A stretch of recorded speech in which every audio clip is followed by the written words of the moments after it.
One question people ask me a lot when they hear that I'm a wine expert is, what do I use to cook with? Is it important that I use super high quality wine to cook with? So this is one of the most common questions I get from people who want to know, do I have to cook with high quality wine, or is it okay to use cheap wine in my cooking? When I was in culinary school, they told us never to use a wine in a recipe that you wouldn't want to drink yourself. There is a way to solve the problem of having wine on hand to cook with, and that is freeze it.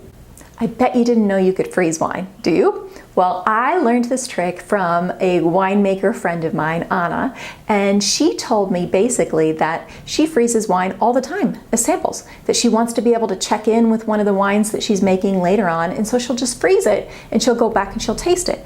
And I thought to myself, oh my God, I did not know you could do this. Whenever you have some wine left over in the bottle, and maybe you're the kind of person that this doesn't happen to you very often, so you might actually want to proactively do this in the beginning when you open a bottle of wine.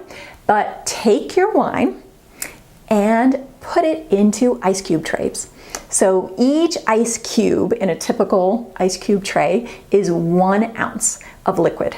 So if you start to slowly freeze your leftover wine, take it out of the ice cube tray, put it into a bag in the freezer, you will always be prepared with 1 ounce servings of wine, of red wine, white wine, sweet wine, whatever your recipes tend to call for, you will have it prepared. Now do yourself a favor and label these bags that you put the ice cubes in, the wine ice cubes in. Maybe we'll do a cook-off experiment, and I will take the same recipe and I'll try it out with a cheap wine and with a higher quality wine, and I'll taste it and let you know what I think and how it both turned out.